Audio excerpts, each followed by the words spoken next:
সংসারের দায়িত্ব সামলাতে সামলাতে নিজের যত্ন নেওয়াটাই ভুলে গেছে। হরে কৃষ্ণ বন্ধুরা, তোমার সবাই কেমন রয়েছে? আশা করি সবাই ভীষণ ভালো রয়েছে। তো বন্ধুরা, যে সকাল থেকে ব্লগটা স্টার্ট করলাম। আর যদি ব্লগটা ভালো লেগে থাকে একটা লাইক কমেন্ট শেয়ার অবশ্যই করে দিয়ে যাবেন। তো এই যে সকালবেলা ওরে ভাগার ভাত ছিল, ও তো এসে রাত্রে খাওয়াই নেই, বাইরে খাই আইছিল। তো সকালবেলা যে জল দিয়ে রেখে দিয়েছিলাম, ওই সকালবেলা ও পান্তা ভাত, সুন্দর আলু সিদ্ধ, চাটনি আর ওইদিকে পটল ভাজি দিয়ে খেয়ে দিয়ে ও চলে যায়। তারপর এই যে সকালবেলা তো এই গরমে ঘেমে সেমে মাথার অবস্থা টাইট হয়ে যেত। আর গরমে তো রান্না বাড়া করার সময় তো তখন আর তো চুল তো আর খোলা যায় না, চুল তো বাইন্দা সাইন্দা তখনই কাজ করা লাগা হয়। তো ভিজা থাকলেও বাইন্দা হইলেও কাজ করতে লাগা হয়, তখন এমন হয়। তো চুলের অবস্থা একেবারে টাইট হয়ে গেছে, গরমে খুশকি শুষ্কি হয় আর চুলকানিও কোন সময় এমন হইতে থাকে। তো আজ একটু বুদ্ধি করলাম, একটু টক দই 4 চামচ মতো টক দই আর লেবু আদা সাইজের কেটে সুন্দর করে আমি মিলাই মাথা মধ্যে লাগাই আধা ঘন্টা মতো রেখে দিলাম। ততক্ষণ এই যে রান্নার কামও শেষ করে নিই। তো ঝিঙা ছিল, ঝিঙা সুন্দর ছিলে ভালোভাবে এই যে ছোটো ছোটো করে একটু লম্বা লম্বা সাইজের কেটে নিয়ে আমি এই যে আগে ভেজে নিয়ে নিব। ঝিঙার ভাপা বানাবো আমি আজকে। তো ভালোভাবে ঝিঙাগুলো পাঁচফোড়ন দিয়ে হলুদ লবণ দিয়ে ভেজে নিয়ে নিব।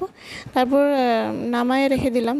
তারপর এইদিকে মশলা কি কি লাগে, পোস্ত, কালা সর্ষে, সাদা সর্ষে, আদা আরও কাঁচা লঙ্কা 6-7টা মতো এই যে সুন্দর করে বাটাবাটি করে ঝিঙাগুলো দিয়ে মিলায়ে চিনি দিয়ে দিলাম, লবণ, লাল লঙ্কার গুঁড়ো, হলুদ দিয়ে আর কাঁচা লঙ্কা দিলাম 5-6টা মতো দিয়ে এই যে সুন্দর ভাপা দিয়ে টিফিন বাটিতে করে নিব। এই যে তো 20-25 মিনিট মতো ভাপ দিয়ে দিব। এই যে সুন্দর একটা ছানি মতো রেখে জলের মাঝখানে আধা সসপ্যান মতো জল দিয়ে দিব, উপরে একটা ঢাকনা দিয়ে চাপা দিয়ে রেখে দিলাম। তারপরে এই যে তিতা করলা আলু দিয়ে একটা ভাজা করে নিলাম, আর ডাল একটু সেদ্ধ করে নিয়েছি, ডালটি সোমবার দিয়ে দিব।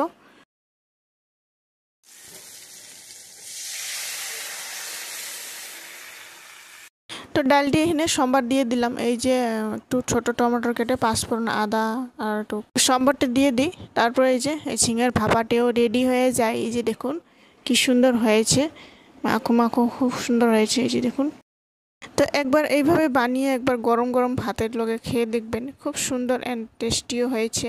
তো আজকে দুপুরের মেনু পাঁপড় ভাজি, ডাল আর এদিকে তিতা করলা ভাজি, তারপর ঝিঙের ভাপা, তারপর এই যে গরম গরম ভাত দিয়ে আজকে দুপুরের খাওয়া। তো বন্ধুরা, ভিডিওটি কেমন হয়েছে অবশ্যই like comment share subscribe and follow করতে ভুলবেন না। হরে কৃষ্ণা।